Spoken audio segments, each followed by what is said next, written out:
أعوذ بالله من الشيطان الرجيم.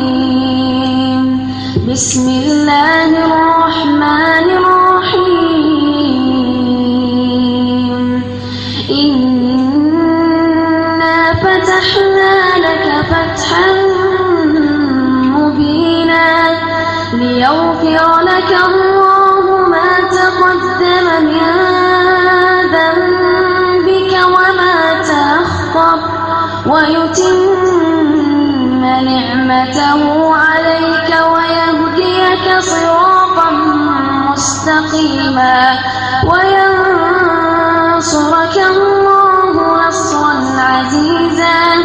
هو الذي أنزل السكينة في قلوب المؤمنين ليزدادوا إيمانا مع إيمانهم ولله جنود السماوات والأرض وكان الله عليما حكيما. ليدخل المؤمنين والمؤمنات جنات تجري من تحتها الأنهار خالدين فيها ويكفر عنهم سيئاتهم وكان ذلك عند الله فوزا عظيما. ويعذب المنافقين والمنافقات والمشركين والمشركات الظانين بالله ظن السوء.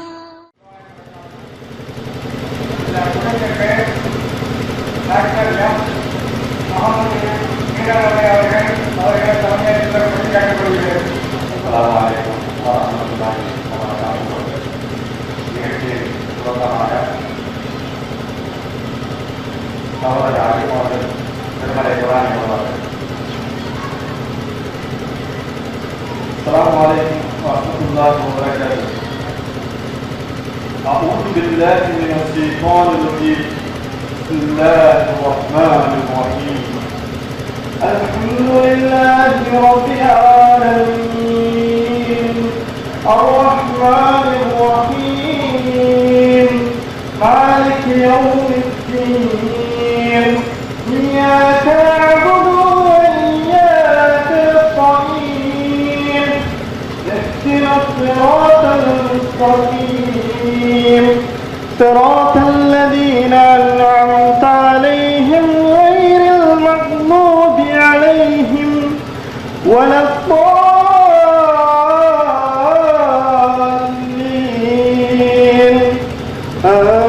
Amin. Sadaqallah. Alhamdulillah. Alhamdulillah. Nahmaduhu wa nasta'inuhu wa nastaghfiruh. Wa nu'minu bihi wa natawakkalu alayhi. Wa na'udzu billahi min shururi anfusina wa min sayyiati a'malina. Man yahdihillahu fala mudilla lahu wa man yudlil fala hadiya lahu. وأشهد أن لا إله إلا الله وحده لا شريك له ونشهد أن محمدا عبده ورسوله أما بعد. فقد قال الله تعالى في موسم التنزيل العظيم والفرقان المجيد: أعوذ بالله من الشيطان الرجيم. بسم الله الرحمن الرحيم. يا أيها الناس اتقوا ربكم الذي خلقكم من نفس واحدة وخلق منها زوجها وبث منهما رجالا كثيرا ونساء واتقوا الله الذي تساءلون به والأرحام إن الله كان عليكم رقيبا. அகிலங்கள் அனைத்தையும் படைத்து பரிபாலித்து இரட்டித்து காக்கின்ற ஏகநாயனா அல்லாஹ் சுப்ஹானஹு வ தஆலா ஒருவனுக்கு எல்லா புகழும் உரித்தாகுக. அவனுடைய பேரருளும் பெரும் கிருபையும் அவருடைய தூதரும் நம்முடைய தலைவருமாகிய பெருமானார் முஹம்மது ஸல்லல்லாஹு அலைஹி வஸல்லம் அவர்கள் மீதும் இன்னும் அல்லாஹ்வுடைய கட்டளைகளையும் அவனது தூதருடைய வழிமுறைகளையும் பின்பற்றி நடந்து வருகின்ற அனைவர் மீதும் என்றென்றும் சென்று நிலவட்டமாக. கண்ணியத்திற்குரிய அல்லாஹ்வின் நல்லடியார்களே,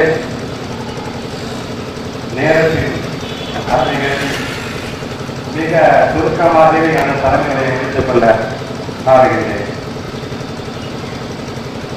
அல்லாஹ்வுடைய இந்த தூய மார்க்கத்தை உலகெங்கிலும் எடுத்துச் செல்லக்கூடிய பொறுப்பும் கடமையும் ஒவ்வொரு முஸ்லிமிற்கும் இருக்கிறது. அந்த பணியை செய்வது ஒவ்வொரு முஸ்லிமின் மீதும் ஆணாயினும் பெண்ணாயினும் அந்த கடமையும் பொறுப்பும் அவளுக்கு இருக்கின்றது. மனிதனையும் வர்க்கத்தையும் அல்லாஹ் படைத்ததற்கான நோக்கத்தை கூறுகின்ற பொழுது ஜின்னவரை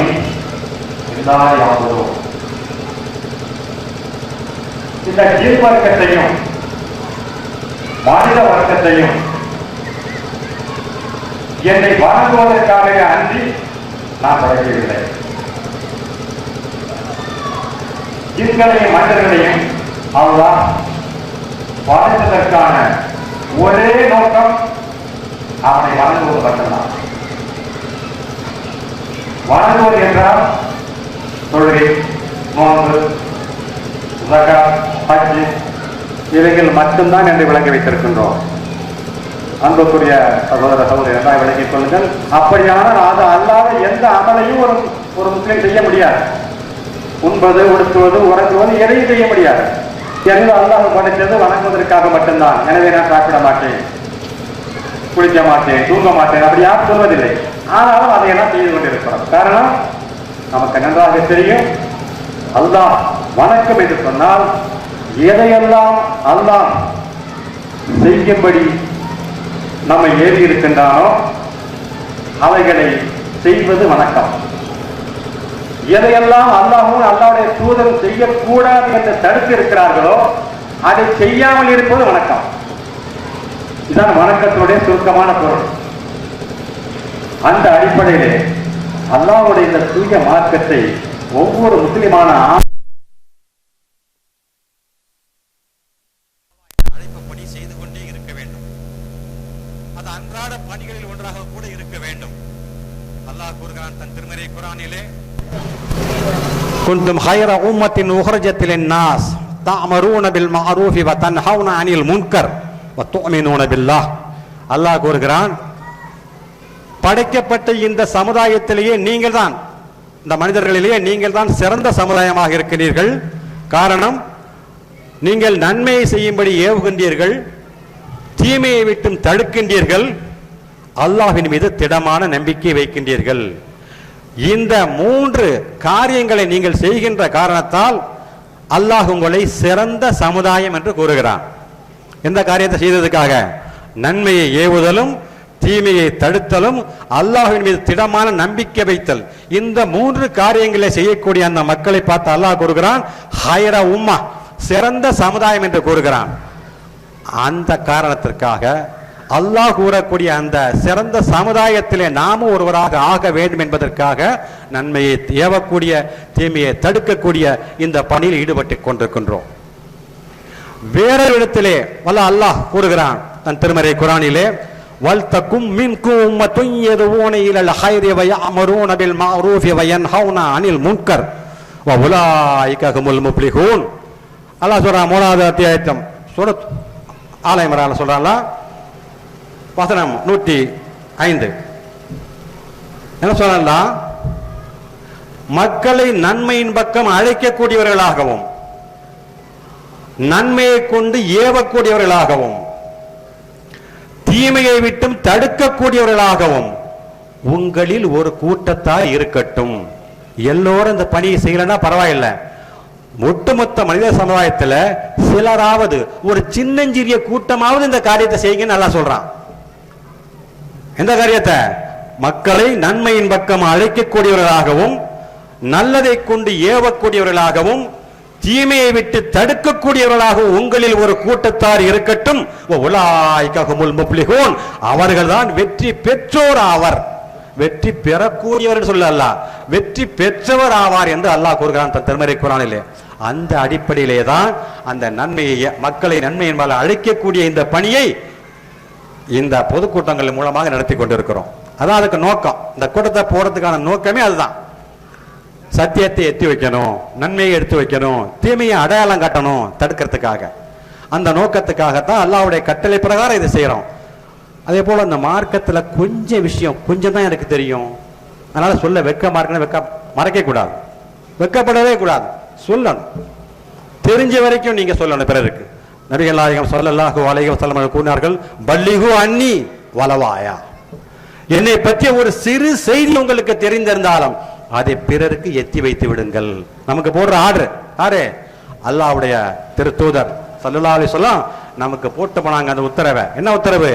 என்னை பற்றிய, நபியாகிய என்னை பற்றிய ஒரு சிறு செய்தி உங்களுக்கு தெரிந்திருந்தாலும் அதை பிறருக்கு எத்தி வைத்து விடுங்கள் என்று கூறி சென்றுள்ளார்கள். அந்த நபி ஸல்லல்லாஹு அலைஹி வஸல்லமுடைய உத்தரவின் பிரகாரம் தான் இந்த கூட்டம் நடத்தப்படுகிறது. யார் அந்த முஹம்மது ஸல்லல்லாஹு அலைஹி வஸல்லம் என்ற தலைப்பிலே சிறப்புரை ஆற்றுவதற்காக சகோதரர் கோவை எஸ் ஐயூப் அவர்கள் வருகை தந்திருக்கிறார்கள். அந்த தலைப்பிலே உரை நிகழ்த்த வருமாறு அவர்களை அன்போடு அழைத்து அமர்கிறேன். அஸ்ஸலாமு அலைக்கும் வரஹ்மத்துல்லாஹி வபரகாத்துஹு. அல்ஹம்துலில்லாஹி ரப்பில் ஆலமீன். நஹ்மதுஹு வ நஸ்தஈனுஹு வ நஸ்தக்ஃபிருஹு வ நஊது பில்லாஹி மின் ஷுரூரி அன்ஃபுஸினா வ ஸய்யிஆத்தி அமாலினா. من يهده الله فلا مضل له ومن يضلل فلا هادي له واشهد ان لا اله الا الله وحده لا شريك له واشهد ان محمدا عبده ورسوله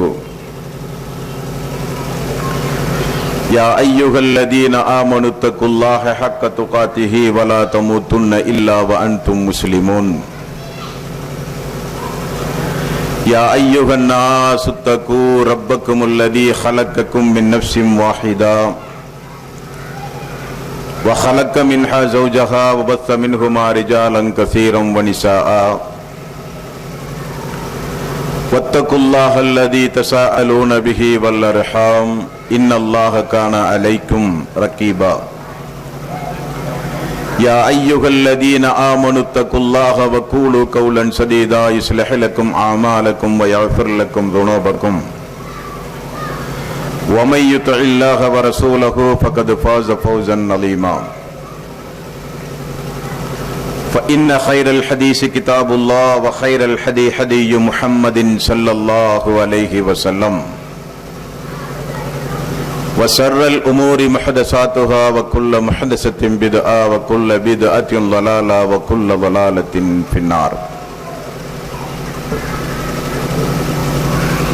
கண்ணியத்திற்கும் பெருமதிப்பிற்கும் உரிய எல்லாம் வல்ல அல்லாஹ்வினுடைய அடியார்களே, அல்லாஹ்வினுடைய மார்க்கத்தில் சொல்லப்பட்ட சட்டதிட்டங்களுக்கு ஏற்ப நம்முடைய வாழ்வை நாம் அமைத்து மரணிக்கும் பொழுது உண்மை முஸ்லீமாக மரணித்து மறுமை நாளில் அல்லாஹ்வினுடைய தூதர்களோடு சொர்க்கத்தில் ஒன்றாக இருக்கின்ற ஒரு வாய்ப்பை நமக்கும் நம்முடைய குடும்பத்தார்களுக்கும் அல்லாஹ் வழங்குவானாக. அல்லாஹ்வினுடைய மாபெரும் கிருபையினால் முத்துப்பேட்டை பகுதியில் சீரோடும் சிறப்போடும் நடைபெற்றுக் கொண்டிருக்கின்ற இஸ்லாமிய கொள்கை விளக்க பொதுக்கூட்டத்திற்கு தலைமை பொறுப்பேற்று நடத்தி கொண்டிருக்கின்ற அன்பு சகோதரர் அவர்களுக்கும், உரையின் இறுதியில் நன்றி உரை ஆற்றுவதற்காக வேண்டி அமர்ந்து கொண்டிருக்கின்ற என் பாசத்திற்குரிய சகோதரர் அவர்களுக்கும், அல்லாஹ்வினுடைய மார்க்கத்தை அறிந்து கொண்டு அதனை நம்முடைய வாழ்வில் நடைமுறைப்படுத்த வேண்டும் என்கிற உன்னத நோக்கத்தோடு வருகை புரிந்து கொண்டிருக்கின்ற, இல்லங்களில் அமர்ந்து இந்த உரையை கேட்டிருக்கின்ற உங்கள் எல்லோருக்கும் என்னுடைய முதற்கண்ட சலாத்தினை தெரிவித்துக் கொள்கிறேன். அஸ்ஸலாமு அலைக்கும் வரஹ்மத்துல்லாஹி வபரகாத்துஹு. அன்பான சகோதர சகோதரிகளே, தாய்மார்களே, பெரியோர்களே, யார் அந்த முஹம்மத் ஸல்லல்லாஹு அலைஹி வஸல்லம் அவர்கள்? இந்த தலைப்பு முழுக்க முழுக்க இஸ்லாம் அல்லாதவர்களுக்கு மத்தியில் ஆற்ற வேண்டிய ஒரு தலைப்பு. யாரெல்லாம் இஸ்லாத்தையும் இறை வேதத்தையும் தூதர்களையும் அறிந்து கொள்ளாமல் அறியாமையில் வாழ்ந்து கொண்டிருக்கின்றார்களோ அவர்களுக்கு மத்தியில் ஆற்ற வேண்டிய ஒரு தலைப்பு. ஆனால் ஒரு துரதிர்ஷ்டவசம்,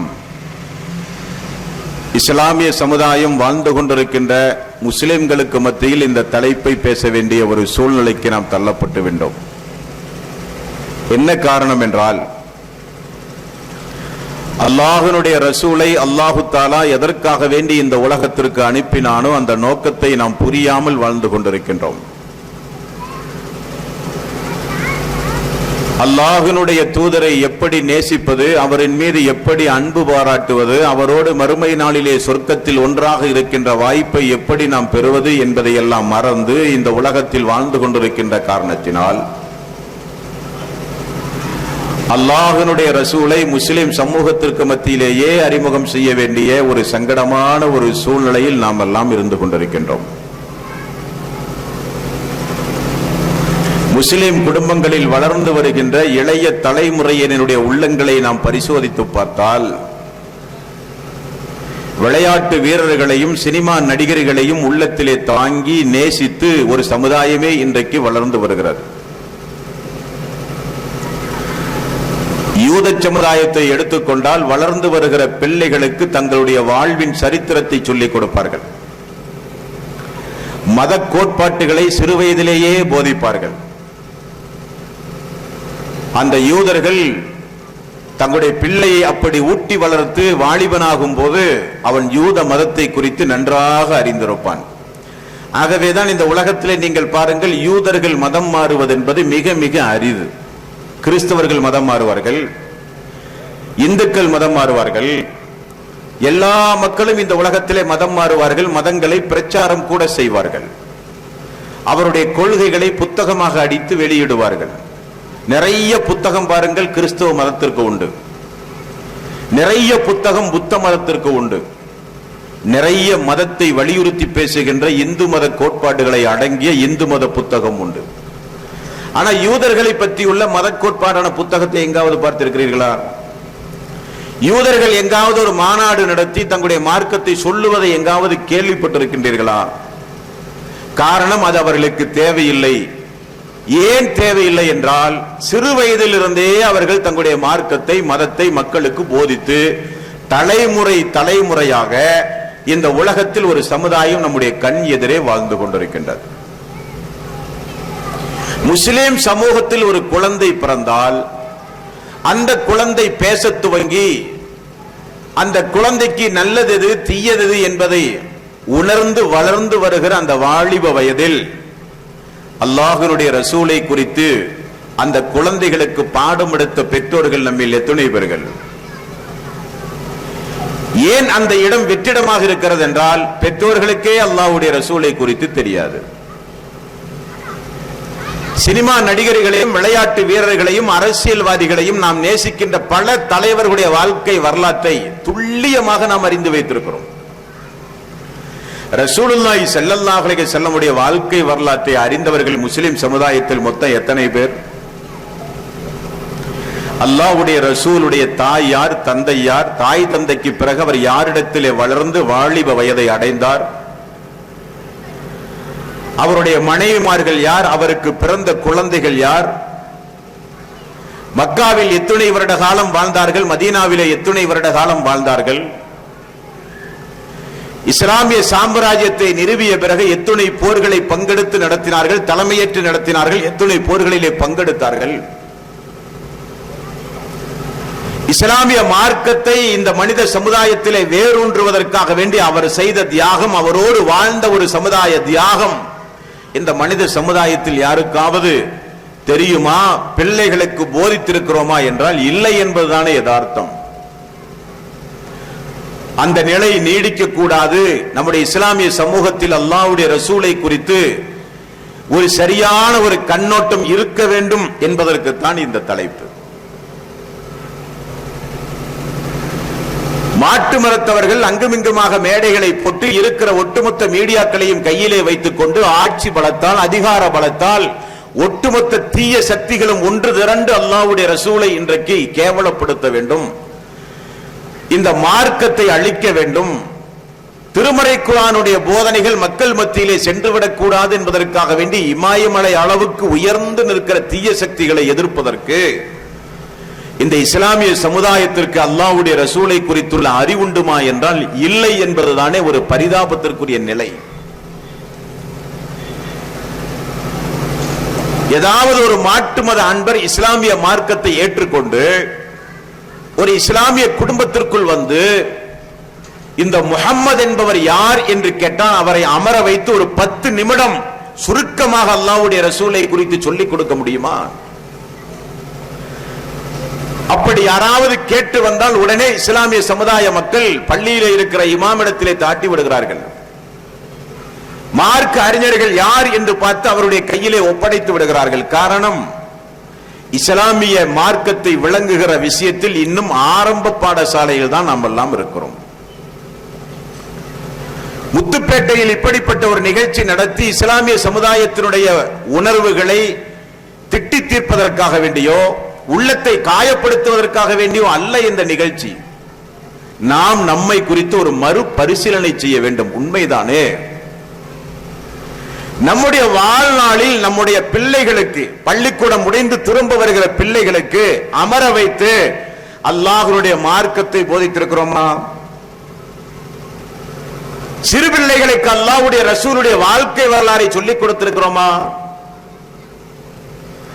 அல்லாஹ்வுடைய ரசூலுடைய குடும்பம் என்ன, அந்த குடும்பத்தில் இருக்கிற மனைவிமார்களுடைய பெயர் என்ன, அவருக்கு பிறந்த பிள்ளைகளுடைய பெயர் என்ன என்று கேட்டால் எத்தனை பேருக்கு எழுதி சொல்ல முடியும், எத்தனை பேர்களுக்கு பதில் சொல்ல முடியும் என்று கேட்டால் இந்த முத்துப்பேட்டை மிக மிக சங்கடமான ஒரு சூழ்நிலைக்கு தள்ளப்படும்.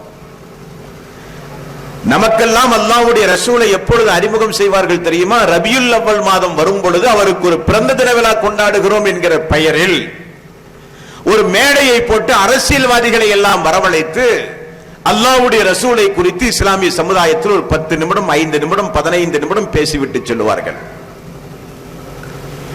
23 ஆண்டு காலம் இந்த உலகத்தில் நபியாக, அதுவும் இறுதி நபியாக அல்லாஹுவால் தேர்வு செய்யப்பட்ட ஒரு இறைத்தூதருடைய வாழ்க்கை வரலாற்றை 10-15 நிமிடத்தில் இந்த மனித சமுதாயத்தில், அதிலும் அரசியல்வாதிகள் நமக்கு வந்து சொல்லித் தருகிற வகையில் அல்லாஹ்வுடைய ரசூலுக்கும் நமக்கு மத்தியிலே தொடர்பு இருக்கிறது என்றால் அது ஒரு வேதனைக்குரிய காரியமா இல்லையா? வருடத்திற்கு ஒரு முறை பிறந்த தின விழாவில் மட்டும் நினைவு கூறுகிற தூதரா அந்த தூதர்? ஒவ்வொரு பள்ளிவாயலுடைய மினாராக்களிலும் பட்டு தரிக்கின்ற வாசகம் அஷ்ஹது அன்ன முஹம்மதர் ரசூலுல்லாஹ். முஹம்மது என்பவர் அல்லாஹ்வுடைய ரசூல் என்கிற வாசகம் தினசரி இந்த உலகத்தின் கடைக்கோடியில் இருக்கிற ஒரு முஸ்லிமானாலும் ஐங்கால பாங்கோசையின் மூலம் காதுகளிலே விழுகிற ஒரு இறை தூதர், அந்த இறை தூதருக்கும் நமக்கு மத்தியிலே இருக்கிற தொடர்பு, அந்த இறை தூதரை நாம் நினைவு கூறி இருக்கிற விதம் ஒன்றும் வேண்டாம். அந்த தூதருக்கு ஒரு நாளைக்கு ஒரு முறையாவது அந்த தூதரின் பெயரில் ஸலவாத் சொல்லி இருப்போமா? 2 கரத்தை உயர்த்தி நம்முடைய வாழ்வில் எத்தனையோ காரியங்களுக்காக வேண்டி பிரார்த்தனை செய்கிறோமே. பிரார்த்தனையின் ஒரு வரியில் யா அல்லாஹ், அல்லாஹ்வுடைய ரசூலை 2 கண் கொண்டு பார்க்காமல் நம்பி வாழ்கிற எங்களுக்கு மறுமை நாளில் சொர்க்கத்தில் பார்க்கிற ஒரு பாக்கியத்தையும், அவரோடு சொர்க்கத்தில் ஒன்றாக இருக்கிற ஒரு பாக்கியத்தையும் எங்களுக்கு தா யா அல்லாஹ் என்றைக்காவது பிரார்த்தனையாவது செய்திருப்போமா? ஆனால் நாமெல்லாம் முஸ்லிம்கள்.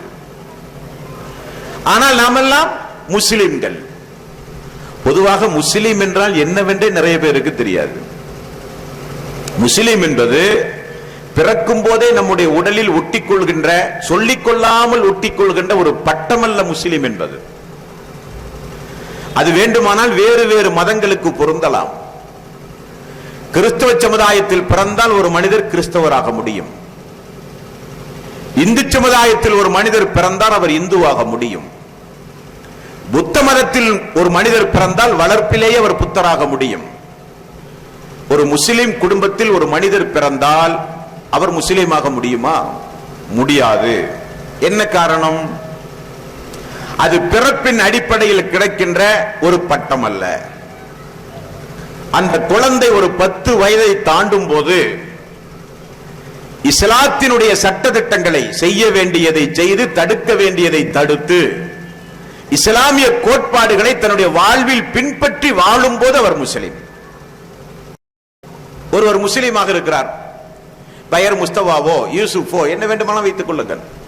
அவருக்கும் 5 நேர தொழுகைக்கும் சம்பந்தம் கிடையாது. அவருக்கும் வெள்ளிக்கிழமை ஜுமா தொழுகைக்கும் சம்பந்தம் கிடையாது. அவருக்கும் ரமலானுடைய மாதத்திற்கும் சம்பந்தம் கிடையாது. அவர் எவ்வளவு பெரிய செல்வந்தராக இருந்தாலும் வாழ்விலே ஹஜ் செய்திருக்க மாட்டார்.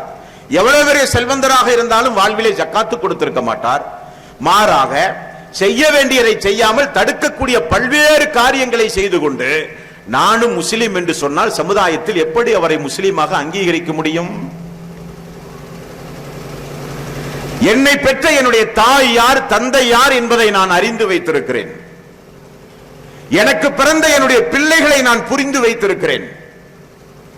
நான் வியாபாரம் செய்யும் போது என்னுடைய வியாபார வாடிக்கையாளர்கள் யார் என்பதை நான் அறிந்து வைத்திருக்கிறேன். எனக்கு நண்பர்கள் உண்டு, உறவு முறைகள் உண்டு, சொந்த பந்தங்கள் உண்டு. 10-15 தலைமுறையை கூட நான் புரிந்து வைத்திருக்கிறேன். ஆனால் அல்லாஹ்வுடைய ரசூலை குறித்து எனக்கு ஒன்றுமே தெரியாது என்றால் மறுமையிலே அல்லாஹ் விடுவானா? மரண நேரத்தில் தப்பிக்க முடியுமா? மண்ணறையில் கேட்கப்படுகிற கேள்விக்கு இந்த நாவசைத்து உண்மையான பதிலை நம்மால் சொல்ல முடியுமா? முடியாது என்பதுதானே யதார்த்தம். நாம் எல்லாம் என்ன நினைத்துக் கொண்டிருக்கிறோம் என்றால், இஸ்லாமிய ஆடை அணிந்து இஸ்லாமிய வேஷங்களை தரித்துக் கொண்டு நாமும் இந்த சமுதாயத்தில் இஸ்லாமிய அடிப்படையில் திருமணம் முடித்து நாமும் இந்த சமுதாயத்தில் நம் மரணிக்கும் போது நம்மை கொண்டு போய் 10 பேர் ஜனாசா தொழுகை தொழுது அடக்கும் போது முஸ்லீம் என்று நாம் நினைத்துக் கொண்டிருக்கிறோம். அது மிக பெரும் தவறு. ஒரு உண்மையான முஸ்லிம் என்றால் அவர் ஒரு 11 பாடத்தை கண்டிப்பாக தன்னுடைய வாழ்விலே படித்திருக்க வேண்டும். இல்லாவிட்டால் மரணத்திலும் மண்ணறையிலும் மறுமையிலும் உங்களுடைய வாழ்வு கேள்விக்குறியாகிவிடும். எல்கேஜியிலே இருந்து துவங்கி மேல் படிப்பு, பட்டப்படிப்பு என்று பல்வேறு படிப்புகளை படித்து தன்னுடைய அறிவை, தன்னுடைய தரத்தை இந்த மனித சமுதாயத்திலே உயர்த்தி காட்டுகிற எந்த மாணவனாக இருந்தாலும் அவன் சேருகிற வகுப்பில் கொடுக்கப்படுகிற பாடத்திட்டத்தை படித்து தேர்வு களத்தில் முறையான கேள்விகளுக்கு பதிலளித்து தேர்வு எழுதினால் மட்டும்தான் அவன் வெற்றி பெறுவான் என்பதை நாம் புரிந்து வைத்திருக்கிறோமா இல்லையா? அப்படியானால் ஒரு முஸ்லிம் தொழமாட்டார், மார்க்கத்தில் எந்த காரியத்தையும் செய்ய மாட்டார், மாறாக வட்டி வாங்குவது, விபச்சாரத்தில் ஈடுபடுவது, மதுபானம் அருந்துவது, சினிமா பார்ப்பது, ஆபாச காட்சிகளை பார்ப்பது, நம்மை கேட்க இந்த மனித சமுதாயத்தில் யாரும் இல்லை என்பதை புரிந்து வாழும் போது நானும் முஸ்லிம் என்று சொன்னால் அல்லாஹ்வுடைய பார்வையில் முஸ்லீமாக வேண்டுமா, மனித சமுதாயத்தினுடைய பார்வையில் முஸ்லீமாக வேண்டுமா, அல்லாஹ்வுடைய தூதருடைய பார்வையில் முஸ்லீமாக வேண்டுமா, அல்லது எனது குடும்பத்துடைய பார்வையில் நான் முஸ்லீமாக வேண்டுமா? கொஞ்சம் யோசித்து பாருங்கள். ஒரு முஸ்லீம் வளர்ந்து வரும் பொழுது 11 பாடத்தை கண்டிப்பாக படித்தாக வேண்டும். அது என்ன 11 பாடம்? ஆரம்ப பாடசாலையில் மதரசாக்களில் நமக்கு சொல்லித் தந்த 11 பாடம். ஈமானுடைய காரியம் 6, இஸ்லாத்தினுடைய காரியம் 5, அதுதான் 11 பாடம். ஈமானுடைய காரியம் 6, அல்லாஹுவை நம்புவது, வேதத்தை நம்புவது, மறுமையை நம்புவது, விதியை நம்புவது. நம்பினால் போதுமா? அல்லாஹுவை நம்பாத சமுதாயமா முஸ்லிம் சமுதாயம்? ஃபஅலம் அன்னஹு லா இலாஹ இல்லல்லாஹ். அல்லாஹுவை நம்பினால் மட்டும் போதாது. ஃபஅலம் அன்னஹு லா இலாஹ இல்லல்லாஹ். அல்லாஹுவை வணக்கத்திற்கு தகுதியானவன் அல்லாஹ் யார் என்பதை நீங்கள் அறியுங்கள் அல்லாஹ் சொல்கிறான். அந்த நாலேஜ் வேண்டும். என்னுடைய நான் ஒரு இறைவனை வணங்குகிறேன் என்றால் அவன் யார், அவன் என்னிடத்தில் என்ன எதிர்பார்க்கிறான், அவன் எதை செய்ய சொல்கிறான், எதை தடுக்கிறான், அவனுடைய அன்பையும் நேசத்தையும் பெறுவதற்குரிய வழிமுறைகள் என்ன? இஸ்லாம் அல்லாத யார் என்னிடத்தில் உன்னுடைய ரப்பி யார் என்று கேட்டாலும் ஒரு 10 நிமிடமாவது சுருக்கமாக அல்லாஹுவை குறித்து பேசுகிற அளவுக்கு எனக்கு அறிவு உண்டுமா? இந்த 6 பாடங்களும் நம்முடைய வாழ்விலே 6 பாடங்களையும் படிக்க வேண்டும், அறிவுள்ள சமுதாயமாக மாற வேண்டும்.